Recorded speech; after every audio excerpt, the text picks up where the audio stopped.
walking past knives in the pasture of where they were slitting animals' throats. And I'm like, what am I doing? In the middle of nowhere. I mean, we're in the middle of nowhere. So I'm like, what am I doing here?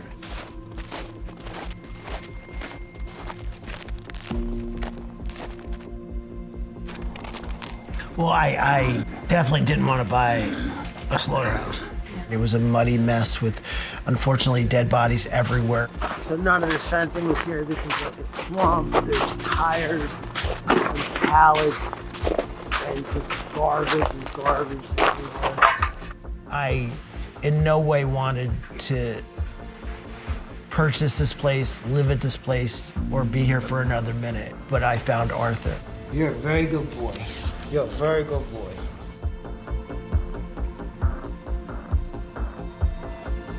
This is where he was found. This is his living quarters.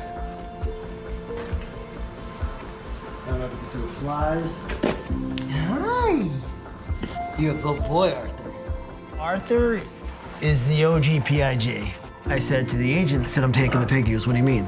He's like, are you kidding? I said, I'm serious as a heart attack. I'm taking this pig with me. He looked at me the minute I saw him and he knew. He gave everything to me. He looked at me and he said, you need to change this place from a place of horror to a place of healing.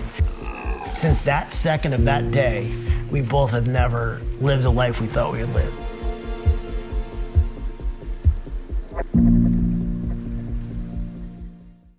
The determination to take a place where so many animals died to turning into a place where so many animals live and thrive. Oh.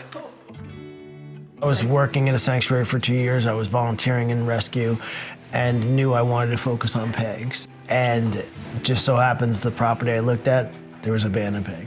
I have some big news, Arthur. We closed on the property. Are you very excited? Are you very excited? Arthur's Acres is all yours. All yours. It was kismet. It was supposed to happen. Yay! There's 47 pigs currently living here, and we've saved hundreds more. His capacity to care for them and just give them unconditional love, you see it reflected in the animals. Hi, Bye-bye. Hi, Bye-bye. From the day they arrive here, it's literally the first day of the rest of their life. The basics that go into a normal day that has to get done is feeding, waters, cleaning, meds, hoof trims, tush trims, supplements, and health checks. Oh, did you want some? There you go, back. That's a big one back. We take in cases that need severe medical care. He was attacked by a dog that perforated his brain, and he had to have brain surgery and had part of his skull removed to relieve the pressure. A lot of them get laser therapy and physical therapy treatment, so we were able to do that when it calms down after feeding and everybody's settled in for the night.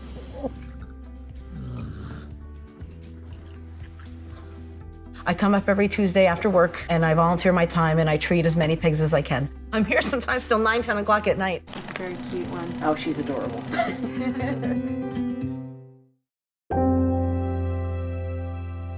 It was the beginning of Arthur's Acres. We were just starting. We were called about 3 pigs that were locked in a shed in the middle of the woods, left to die. They were sleeping on each other's backs not to drown in their own feces. Come on, piggies. Hey, guys. There was no muscle mass, there was no fat on them, they were skeletons. Come on, big. Watch. Prim was very standoffish, really wanted nothing to do with humans, and you can't blame her.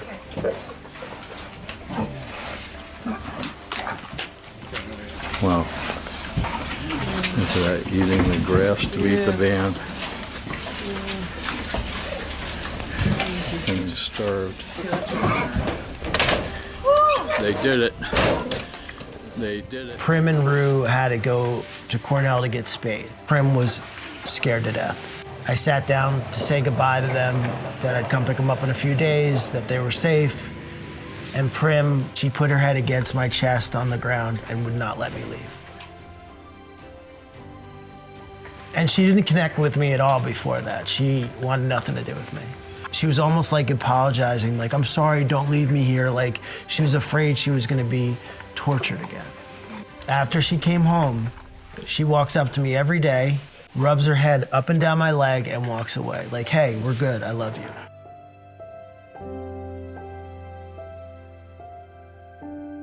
It's the greatest thing, and it just makes you so happy. 700 pounds of brown fury. So I'm assuming zoo means equal happiness. 100%. There's no other, there's no interpretation besides pure joy.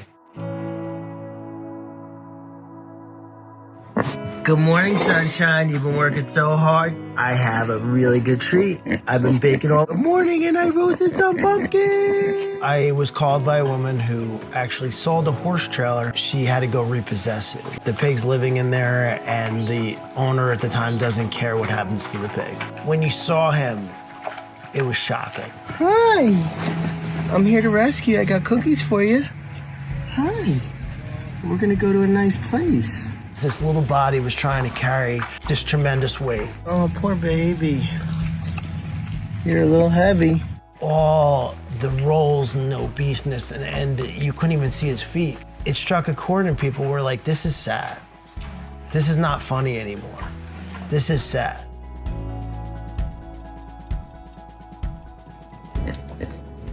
Oh, you got a big smile, sir.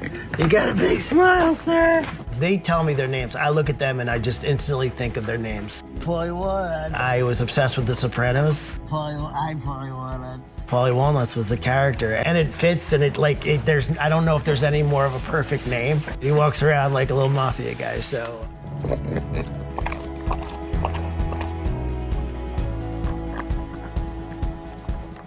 It wasn't like a pig that was just getting used to being in a new environment. He was getting used to his new skin. Paulie Walnuts is a little cranky today. He doesn't really want to go outside. It's nice, the sun's out. So he gets mad because I take the board and I push him around and I make him walk. He just gained his life back. Became this loving character who liked to swim and go in mud pits and enjoy his life and roll around in dirt and mud. It's so weird, you never saw this before. You like it, Mr. Walnut? First time on snow, man. Then we introduced him to Rosie, who was another pig that was obese, and they fell in love. So not only did he come here and adjust to his new body and new life and new friends, he found the love of his life. We didn't know what he needed until he got here. Get that exercise going. We're sweating to the oldies over here, buddy. And I think he struck a chord as in people because he was like so broken and needed so much love and so much care. You're doing so good. You're losing so much weight. I think you're running. Are you running? And every day got more friendly and more loving and more understanding where he was in the safe place and this is where he needed to be to get better, to heal. Yeah, you did it, you did it, you did it. That was good. That was good, sir. Maya was part of a violent situation. A woman had pigs. She would come home from work, a pig would be shot. She'd come home from work, a pig would be hung. Her partner was abusing them, sticking his fingers down her throat and choking her. So they brought Maya Miles to a foster situation, but then the man was stalking the foster.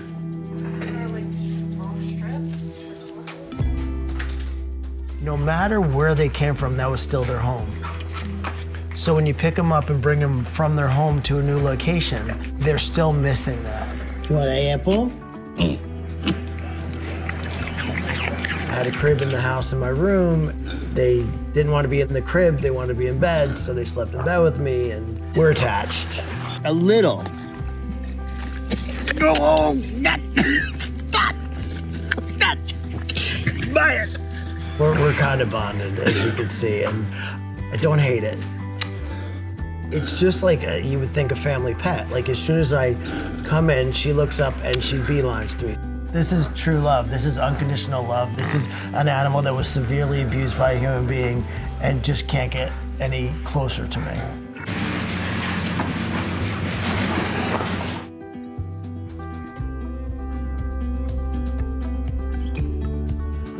Impact has working out here had on your life? Oh, wow. Most people come here and are blown away and can't really believe how loving these animals are. Like that? Arthur's Acres has had a profound impact on my life. It's a sanctuary for animals, but it's also a sanctuary for people. You know, when I drive down the road and I see that dove, nothing else matters. It's therapeutic for me personally, and also just to be part of their lives and to be able to make a difference for each individual. There's a saying, you know, that says that you can't save every animal or you can't make a difference for every animal, but you can make a difference for that one being. People say we're the voice of the voiceless. They clearly have a voice. We're just not listening. Animals are here with us, not for us. They haven't been put on the planet so we could use and abuse how we want. I didn't have the foresight to see what this place could have been, or is now, because of how bad it was. Arthur.